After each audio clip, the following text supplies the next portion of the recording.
Hi, I'm Mamita Gokhale, and I'm back with yet another episode of Rendezvous, the story of power, passion, and purpose. As you would have seen, I have people joining in for this discussion on three P's from different backgrounds. Today, I have Priya Sethi, who is a writer with a legal background based out of Delhi. Her journey as a writer began with journaling, blogs, and short stories. A curious learner at heart, she is also a small taught artist and believes that creativity is not a quality but a way of life. A mother of two and married to a lawyer, she is often seen juggling her roles as a mother and a writer. She recently published her debut novel, Summons from the Creator. And guys, you should not miss this book. Hi Priya, how are you doing today? Hi, Mamata. I'm so happy that you've invited me here. It's always a pleasure to talk to you, and it has always been a learning experience for me. Awesome, Priya. So thank you so much. And maybe let's start with a thought. What comes in your mind when you come across the words power, passion, and purpose? Yes, that this is a very nice topic that you have chosen. And to tell you frankly, I had never thought about this, that what would come to my mind. But when I gave it a serious thought, I came to know that every action that I did had a power, passion, and purpose to it. So let me start by telling you how all this happened. According to me, unless power, purpose, and passion are in sync with each other, none of them would have an individual meaning to it.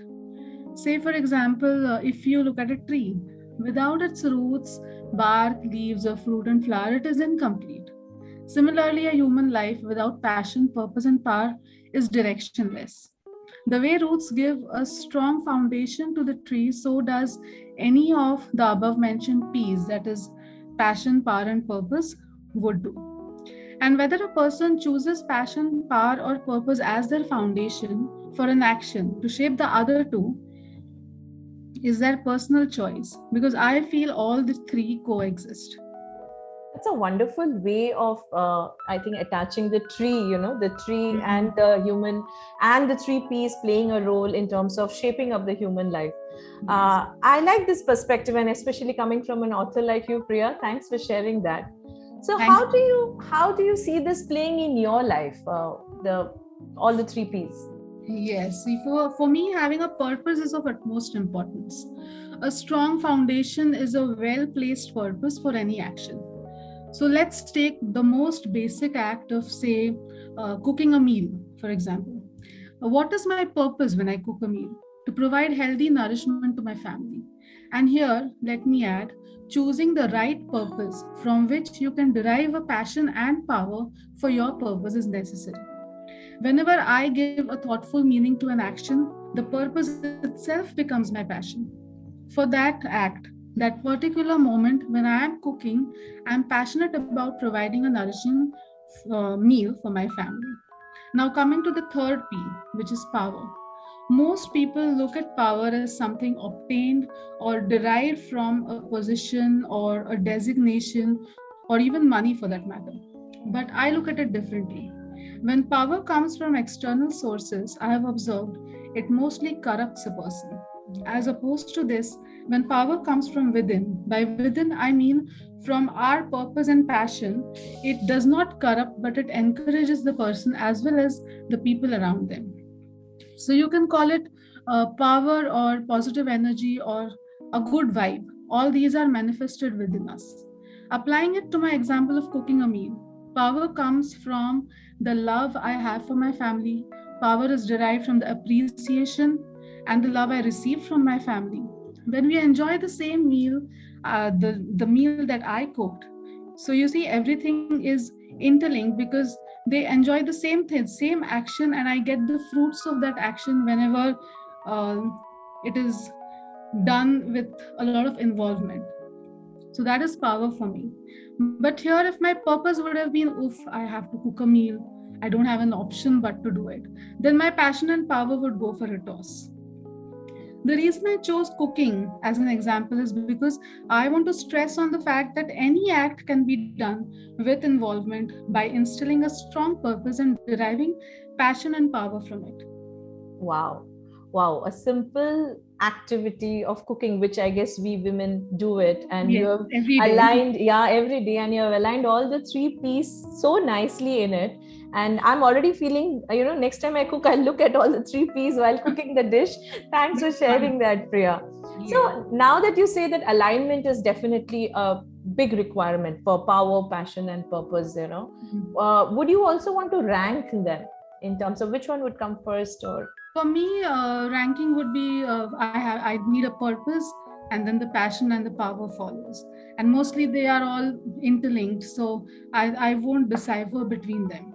Yeah, but still you would still go ahead But with still, I would need a purpose to do something. purpose would It be the will it first. will act as an incentive for me. Yeah.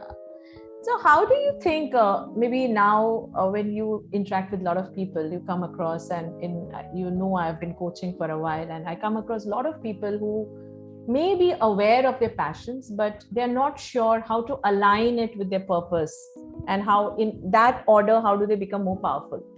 So what would be your take on this?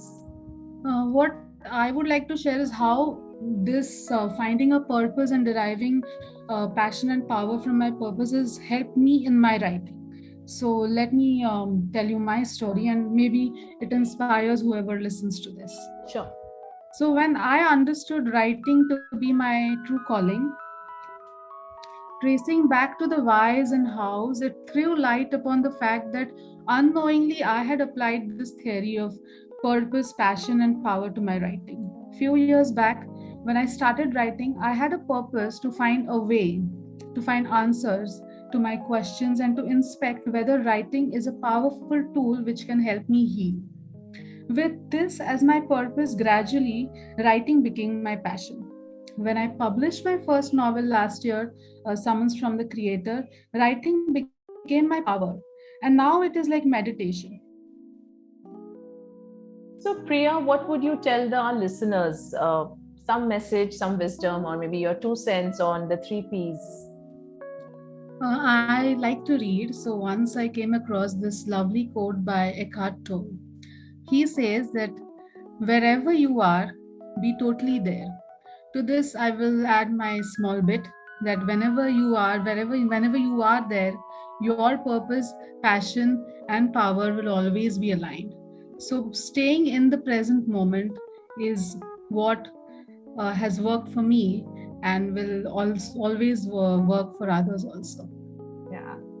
Thank you, Priya, and that was very candidly and genuinely put. And thanks for sharing the cooking example, which I think is a great takeaway for me. Thank And you so every much. time I cook now, I'll remember you. Yeah, thank you. Thank you. Thank you for having me. So that was Priya, and it was really a very good chat, getting to know the different roles that we women play and trying to balance them out. And what a powerful way to close by saying that be there, in terms of being present wherever you are, be totally there. Thank you so much for listening.